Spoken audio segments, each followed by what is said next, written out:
Good morning, class 6th. Yesterday we had a doubt class, and most of the students, those who have attended the class, they were asking me to explain this formation of adverbs again. This lesson, formation of adverbs, lesson number 14. So, on your demand, I am going to explain it again from the page number 76.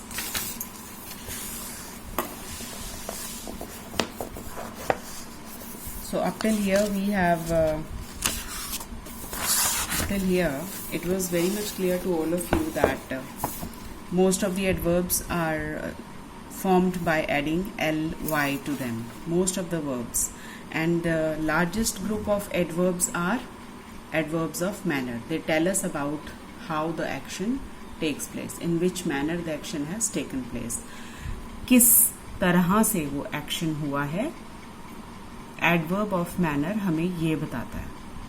और mostly जो हमारे adverbs हैं वो L Y form करके ही, L Y add करके ही बनते हैं mostly, but सभी नहीं, mostly. I said mostly, almost.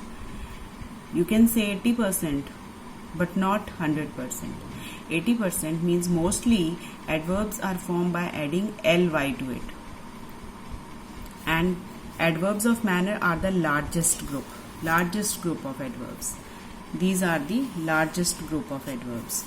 So we have I hope you have understood this page, and I have explained you this also. So we will move to page number 76, from where you were telling me to repeat it again. From here the children were asking me that ma'am, please explain from here again. So here we start. The following adjectives ending in li have no corresponding adverbs. Means following adjectives means जो ये नीचे लिखे हुए हैं, these have no corresponding adverbs means इनके कोई matching adverbs नहीं होंगे. जो ये हैं adverbs, इनसे matching या इनके equivalent और कोई एडवर्ब आपको नहीं मिलेंगे. Adverbs may give different meanings when used with and without ly.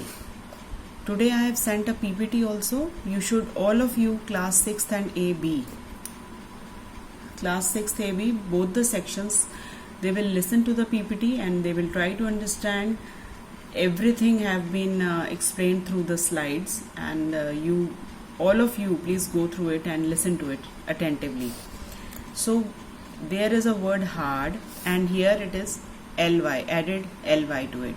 But the first word, the root word is the same, hard, but here we have added ly to it. So the meaning of both the words are totally different. Like here hard is with effort. जब आप कोशिश कर रहे हैं, बहुत ज़्यादा कोशिशें कर रहे हैं, that is with effort. Hardly here means almost not. ये आ गया आपका नेगेटिव सेंस में. हार्डली मीन्स बहुत कम आपको जब मिलता है, ऑलमोस्ट नॉट बहुत कम, नाम मात्र जिसे हम कहते हैं. हाई आपका ऑपोजिट हो गया लो का, ठीक है, इसका और कोई यहाँ मीनिंग नहीं है. बट अगर हम यहाँ पे एल वाई लगा देते हैं तो वो यहाँ बन गया हाईली, तो उसका मीनिंग हो गया वेरी वेरी वेल, बहुत बहुत अच्छा. जैसे हम कहते हैं ना हाईली पेड, मीन्स उनकी जो पे है वो बहुत बहुत बहुत अच्छी है, ठीक है. लेट, यहाँ पे लेट का मीनिंग है ऑपोजिट ऑफ अर्ली. अगर हमने इसके साथ एल वाई लगा दिया तो उसका मीनिंग हो गया रिसेंटली, मीन्स अभी हाल ही में. रिसेंटली मीन्स हाल ही में. Near is the opposite of far. There is no such meaning except this. These are all the opposites. But if we add ly to it, the meaning changes and it becomes nearly means almost. तकरीबन nearly हो गया, हम बोलते हैं ना, nearly, almost. Wide is the opposite of narrow. Wide होता है चौड़ा, narrow होता है कम चौड़ाई वाला. So if we add ly to it, so the meaning changes, it becomes commonly. Widely means commonly, means जो बहुत ज्यादा चलन में है, ट्रेंड में है, widely used. I hope it is clear now because I have explained it in Hindi also.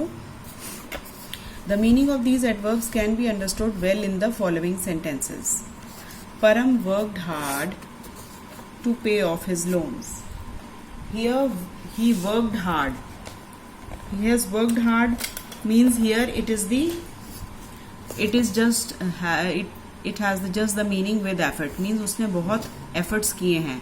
तो यहाँ पे जो एडवर्ब है वो सिर्फ एफर्ट दिखा रहा है उसकी.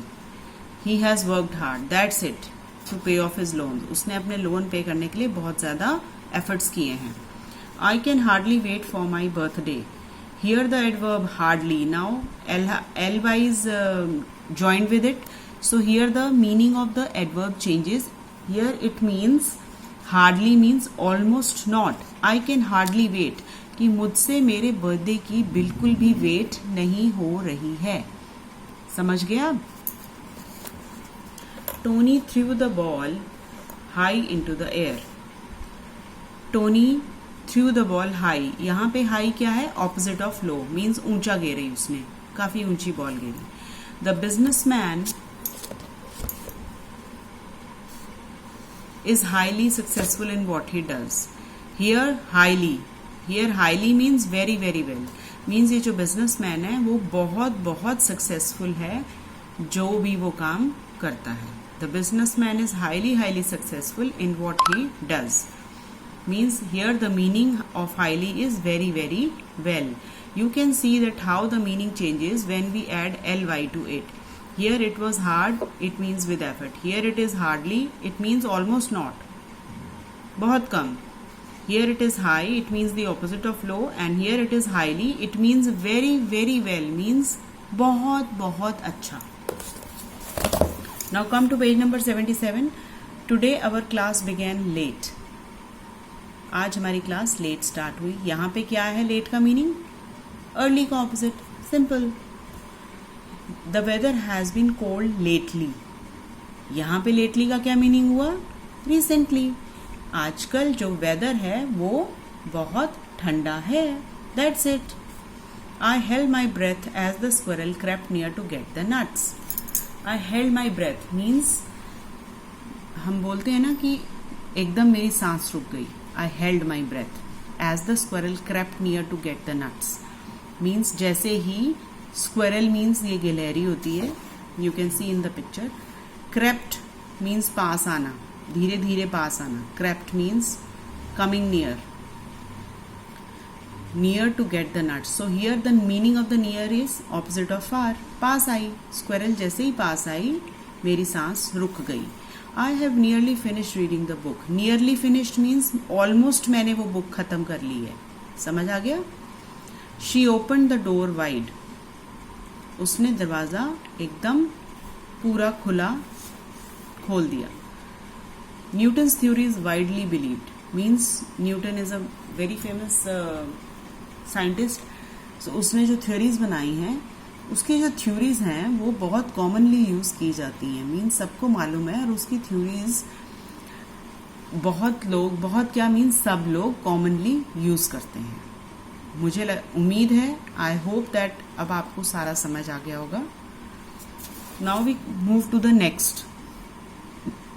Next is if we join a noun and an adjective, qualifying adjective, some more adverbs can be formed, like sometimes, some and times, sometimes, meanwhile, doorway, yesteryears. So these have been formed by adding two words like mean time, midway, yesterday. So all these are the adverbs formed by joining the noun and the qualifying adjective, means उस adjective को वो describe कर रहे हैं. Sometimes he takes a taxi to reach his office.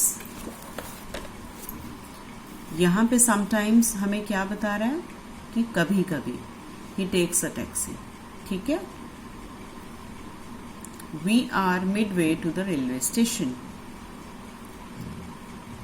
We are the mid way means हम रास्ते में हैं, आधे रास्ते में, मिड वे.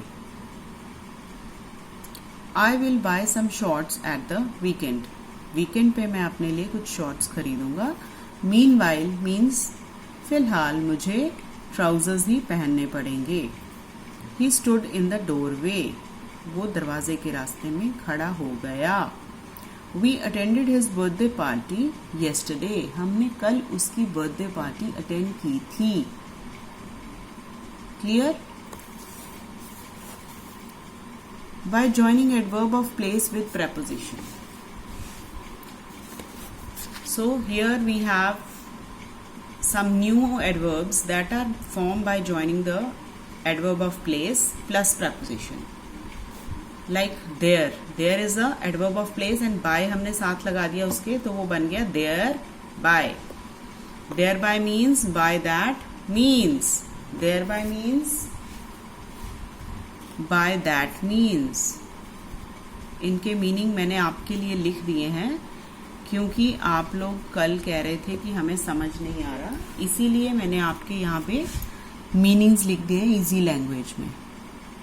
अब आपको कोई दिक्कत नहीं होनी चाहिए. I hope you will understand because I have written the meanings here, so you can understand from here.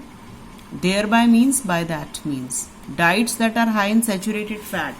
यहाँ पे वो डाइट की बात कर रहे हैं जो कि फैट्स में बहुत हाई है. ठीक है, उसे खाने से क्या होता है, हमारी जो आर्टरीज हैं, जो हमारी आर्टरीज होती हैं बच्चे, जो ब्लड लेकर जाती हैं, देके जाती हैं, पूरी बॉडी में सर्कुलेट करती हैं, उनको आर्टरीज बोलते हैं. तो वो जो हैं क्लॉग हो जाती हैं, मीन्स वो बंद हो जाती हैं. क्यों? क्योंकि जब हम बहुत ज़्यादा फैटी खाना खाते हैं तो उससे हमारी जो आर्टरीज हैं वो क्लॉग अप हो जाती हैं. देयर बाय रिड्यूसिंग, तो उससे क्या मतलब हुआ, by that means thereby reducing the blood flow to our hearts. क्योंकि जो आर्टरीज हैं वो ब्लड को हार्ट और ब्रेन तक लेके जाती हैं, और अगर यही आर्टरीज ब्लॉक हो जाएंगी तो फिर ब्लड कहाँ हमारा कैसे जाएगा. इसलिए बाय दैट मीन्स यहाँ पे देयर बाय. देयर बाय का मीनिंग है बाय दैट मीन्स. इसका मतलब क्या हुआ आगे उन्होंने आपको ये बता दिया. समझ आ गया आपको? He gazed once more around the room. उसने एक बार और रूम की तरफ देखा. Wherein his entire family was assembled. Wherein means in which. Wherein means in which. उसने उस रूम को एक बार फिर से देखा जहां उसकी पूरी फैमिली, assemble means इकट्ठी हुई थी.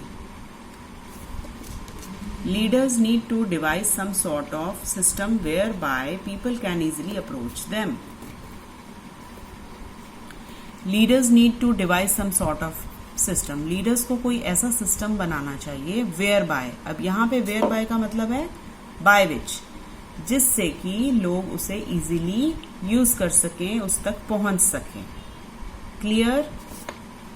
henceforth the said building shall be the property of Devans. henceforth का मतलब होता है बच्चे फ्रॉम दिस, या आज से, या इस टाइम से, या उस टाइम से, दैट टाइम या this time, from this time और from that time. From this time the building shall be the property of Dewans. Means आज के टाइम से या आज से. ठीक है, ये बिल्डिंग दीवान्स की प्रॉपर्टी हो गई. She revealed hitherto unsuspected talents on the dance floor.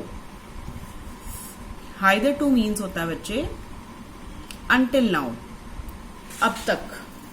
She revealed hither to unsuspected talents on the dance floor means उसने डांस फ्लोर पे अपना खूब टैलेंट दिखाया जो कि अब तक हमने जिस पर हमें अब तक बिल्कुल भी शक नहीं था. बेशक उसने अनसस्पेक्टेड मीन्स सस्पेक्ट होता है जिसपे आप शक करते हैं. अनसस्पेक्टेड मीन्स जिसपे आपको कोई भी डाउट ना हो. अनसस्पेक्टेड. उसने अपना अनसस्पेक्टेड टैलेंट डांस फ्लोर पे दिखाया जिसकी हमें आज तक उम्मीद थी. अनटिल नाउ, आज तक. ठीक है, I hope it is clear to all of you now. Now move to page number 78. By joining two adverbs with a conjunction, a compound adverb can be made as. अब हम यहाँ पे adverbs join बनाएंगे by two adverbs and a conjunction.